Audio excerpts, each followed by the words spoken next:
ज्योति का जो फैसला हुआ है, आज जो बैठक हुई है, उस बैठक में यही निकलकर सामने आया है कि जो नीतीश कुमार के नेतृत्व वाली जो जनता दल यूनाइटेड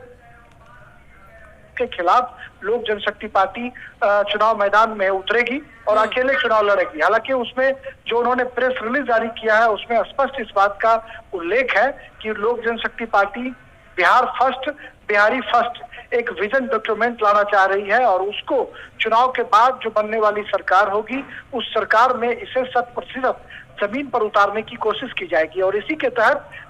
6 महीने पहले चिराग पासवान ने बिहार फर्स्ट, बिहारी फर्स्ट एक अपनी यात्रा भी बिहार में निकाली थी और उस यात्रा के दौरान जो उन्हें रिस्पॉन्स मिला, उसी रिस्पॉन्स के मद्देनजर उन्होंने बिहार में बिहार के विकास के लिए अकेले चुनाव मैदान में उतरने का फैसला किया है। लेकिन उन्होंने प्रधानमंत्री नरेंद्र मोदी के नेतृत्व वाली जो सरकार है एनडीए की दिल्ली में, उस सरकार के प्रति आस्था भी जताई है और कहा है कि लोकसभा चुनाव में जो हमारा बीजेपी के साथ जो गठबंधन था, वह केंद्र में हमारा गठबंधन जो है वो जारी रहेगा, लेकिन बिहार में हम जेडीयू के खिलाफ चुनाव मैदान में उतरेंगे और पूरी मजबूती के साथ जब सरकार बनेगी तो भारतीय जनता पार्टी को हमारे जो लोक जनशक्ति पार्टी के नवनिर्वाचित विधायक चुनकर आएंगे,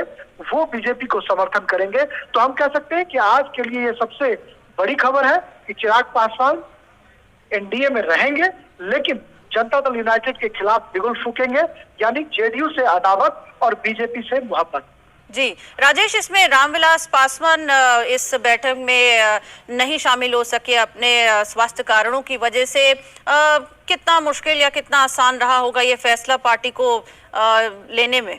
बिल्कुल सही आपने कहा ज्योतिका। कल लोक जनशक्ति पार्टी संसदीय बोर्ड की बैठक कल शाम में 5 बजे आयोजित की गई थी और उस बैठक में कहीं ना कहीं फैसला लेने की कोशिश की गई थी, लेकिन बैठक के बीच में ही हॉस्पिटल से जब ये खबर आई कि रामविलास पासवान की तबीयत जो है वो बिगड़ रही है, तो चिराग पासवान जो लोक जनशक्ति पार्टी के राष्ट्रीय अध्यक्ष हैं, वो अपनी माता जी को साथ लेकर अस्पताल की ओर रुखसत कर गए और रात जो खबर आई कि रात 10 बजे के आसपास उनके दिल की सर्जरी की गई है। और ऐसे में अपने पिता की अनुपस्थिति में एक बड़ा फैसला लेना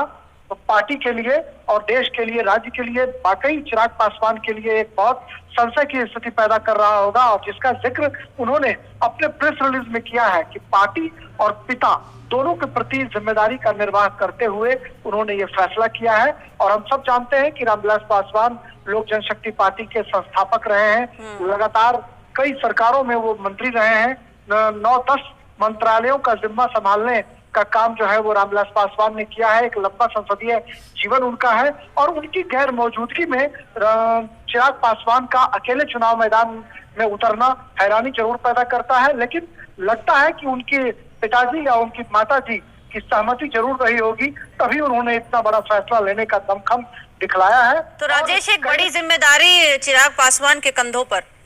बिल्कुल बिल्कुल सही कहा आपने ज्योतिका कि जिस तरीके से बिहार में, और सबसे खास बात यह है कि बिहार में जो नया फेस है, जो नई उम्मीदें हैं, वो बिहार की जनता चाहती है कि जो नए अच्छे फेस वाले लोग हैं उनको हम मौका दें। तो मुझे लगता है कि बिहार फर्स्ट, बिहारी फर्स्ट अपनी यात्रा के दौरान जो रिस्पॉन्स चिराग पासवान को मिला होगा, उसी के मद्देनजर उन्होंने ये फैसला लेने की कोशिश की है और एंटी इनकम्बेंसी को कहीं ना कहीं खत्म करने की जो कोशिश है, उस एंटी इनकम्बेंसी का लाभ उठाने की जो हम कह सकते हैं कोशिश, वो चिराग पासवान के द्वारा हो सकती है। लेकिन उन्होंने ये बार बार दोहराया है कि बीजेपी के साथ हमारा जो रिश्ता है वो बना रहेगा, बीजेपी से कोई कटुता नहीं है, लेकिन जनता दल यूनाइटेड के साथ उनकी कटुता इस हद तक बढ़ गई कि वो उनके खिलाफ चुनाव मैदान में उतरने को विवश हुए हैं। अब देखना होगा कि बिहार की जनता कई युवा चेहरों के बीच चिराग पासवान को कैसे लेती है, कैसे वो अपने साथ करती है या फिर क्या जनादेश देती है,